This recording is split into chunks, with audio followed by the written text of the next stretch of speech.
Yeah, so like most builders, I started off as an apprentice, had a passion for building. From there, the next step was to start up our own business. We started small, which was great. I had still a lot of hands-on within the business. I could do the things that I was trained to do, which actually, work with my hands.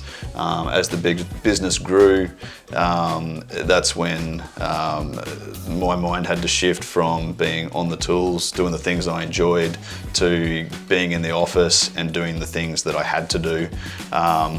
There's a lot of time spent nowadays communicating with Lisa and myself. Lisa will be asking me questions, has something been done on site, so that she can put a progress payment through.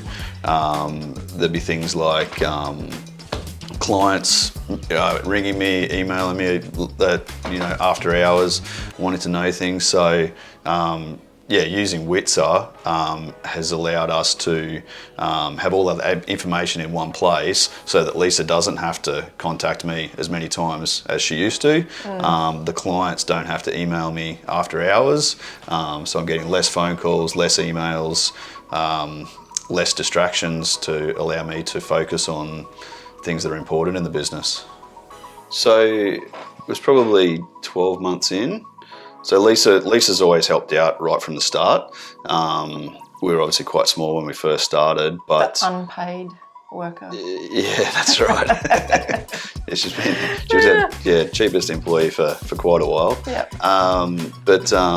It was after, I don't know, maybe 2 or 3 years you came on full time, and we started it as a family business. Yeah. So I sort of gave away my corporate career, started to pull a wage from the business a couple of years in. It is hard to separate work and home life. I don't think we do that well at all. I don't think many trade businesses do that well at all. But it gets to a time of the evening where you're just like, that's it, enough. Let's try and focus on the kids and put the phone away. The biggest risk was, for me, is, are we going to get paid? Yeah. Like, we're delivering a product, whether it was 50,000, 200,000, and knowing that, is this person legit? Are they going to, yes, they signed the contract, but are they going to pay us on time? Are we going to, rack up all this debt because we're chasing people? It was coming from corporate, knowing every month you're going to get a salary payment, to now, I'm in control of my own destiny here, and hope that you find clients that are, same values, honest, and are going to communicate well and pay for a good job. So that was a big fear.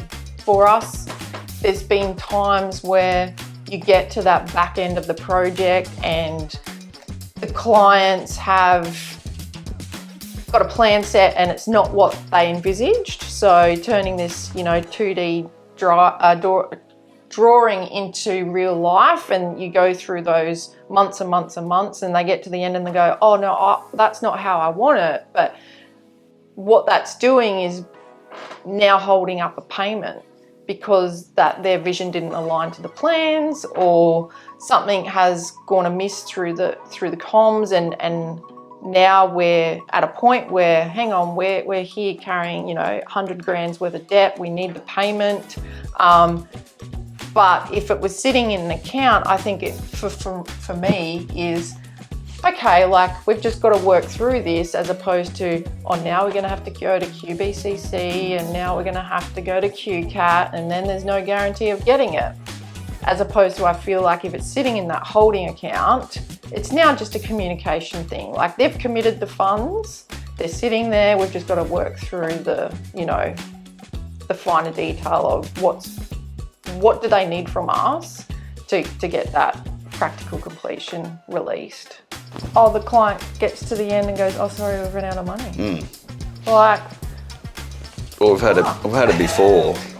We've had it before where the clients, like, right at the end, they've come around and said, have taken me for a walk around the job and said, oh, look, there's a few things that we don't like, and we don't like this, we don't like that, we don't like that. But some of those items were tied up with progress payments, maybe a couple of months prior, and they were fine with it at that stage. But then when it comes to the end of the job, and they're parting with the last of their money, and then all of a sudden they're not happy with things that they previously were happy with. Yeah, and then, we've had them want to negotiate as well, and it's like, well, how can we negotiate, because we've paid all our subcontractors for their work. You were happy with the detail back then. Why have you all of a sudden changed your mind? So yeah. So knowing that there's money sitting in Witzer is commitment that, okay, the funds exist. We have to work together to get an outcome. Yeah.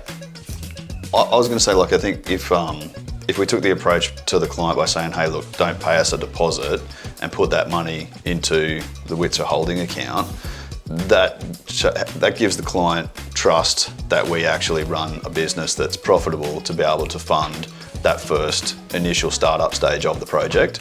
So I think in the client's mind, that then tells them, well, that sort of shows them that we're fronting a lot of the money to get started. So they've got trust in us that we're invested in the project.